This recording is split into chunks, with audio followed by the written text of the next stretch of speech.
ہمارے نبی کریم صلی اللہ علیہ وسلم جب تشریف لائے تو آپ نے جن رسومات کو اسلام کے بالکل خلاف پایا اور ان میں اصلاح کی کوئی گنجائش نہیں تھی ان کو تو آپ نے ختم فرما دیا،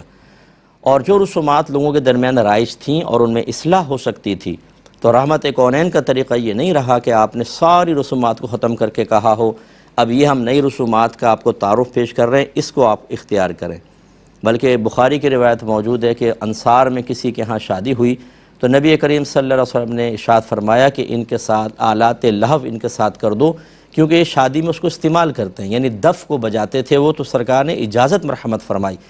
تو خلاصہ کلام یہ ہے کہ جہاں پر رحمت کونین صلی اللہ علیہ وسلم نے اصلاح دیکھی کہ یہاں اصلاح ہو سکتی ہے، وہاں اصل چیز کو ختم نہیں کیا بلکہ اس کی خراب چیز کو ختم کر کے اصل رسم کو باقی رکھا۔ تو خلاصہ کلام یہ ہے کہ ایسا نہیں ہوتا کہ آپ شادی بیاہ میں ہونے والی ہر رسم کو قرآن و حدیث پر پیش کر کے دیکھیں کہ قرآن و حدیث میں اس کو ثبوت ہے یا نہیں، اگر ہو تو ٹھیک، نہیں ہو تو آپ کہیں یہ ناجائز ہے اس کو ختم کر دو، ایسا نہیں ہوتا۔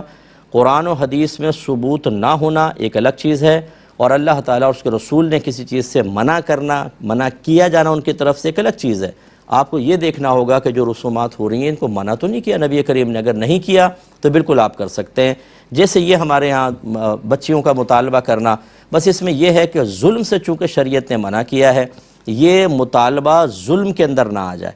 کیونکہ پیسہ طلب کرنا ہمیشہ برا نہیں ہوتا، وہ برا ہوتا ہے جو بلا ضرورت انسان مانگے ہاتھ پھیلائے اور اپنے آپ کو ذلت پر پیش کرے، اس کو نبی کریم نے منع فرمایا۔ باقی دوست احباب ایک دوسرے سے کچھ طلب کر لیں، جیسے رحمت کونین صلی اللہ علیہ وسلم حضرت بریرہ رضی اللہ تعالی عنہا کے گھر گئے،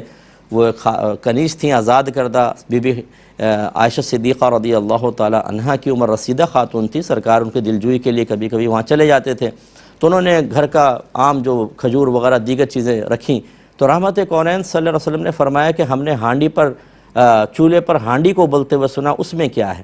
تو بتایا گیا رسول اللہ وہ صدقے کی بکری ہے۔ سرکار نے فرمایا تمہارے لیے صدقہ ہے، ہمارے لیے ہدیہ ہے، لے کر آؤ۔ ابھی دیکھیں خود سرکار نے مطالبہ فرمایا، ہر مطالبہ منع نہیں ہوتا، تو یہ مطالبہ بھی شرعاً جائز ہے، لیکن چونکہ ظلم شریعت نے منع کیا ہے، ظلم کا مطلب اس طرح کا کوئی عمل کرنا کہ سامنے والے کو بلا اجازت شرع روحانی، جسمانی یا مالی تکلیف پہنچے، یہ ہو سکتا ہے کہ وہ کم پہ راضی نہ ہونے، ہم تو نہیں لیں گے، زیادہ دو زیادہ دو زیادہ دو، اور بیچارہ دولہا اتنا زیادہ نہیں دے سکتا لیکن وہ بڑی مجبوری میں دیتا ہے، یہ مطالبات خواتین کے ٹھیک نہیں ہوتے۔ شادی بیاہ کے موقع پہ ایسا نہیں ہوتا کہ دولہا کو قارون کا خزانہ مل جائے گا بیچارہ، اور اس کے گھر کے صحن سے پیٹرول نکل آئے گا اور گورنمنٹ اس کے اوپر رائلٹی دینا شروع کر دے گی، وہ سمجھتے ہیں پتہ نہیں شادی ہو رہی ہے تو اس کے پاس بہت سارا پیسہ ہوگا، اور بیجا مطالبات، جوتی چھپائی کی الگ رسم، دودھ پلائی کی الگ رسم، اور پتہ نہیں دوپٹہ کھچائی کی علیحدہ رسم، یہ عورتوں نے کمائی کے دھندے بنا رکھے ہیں۔ اس طرح کی رسومات کہ جس میں سامنے والے کی دل آزاری ہو، تکلیفیں وہ منع ہے۔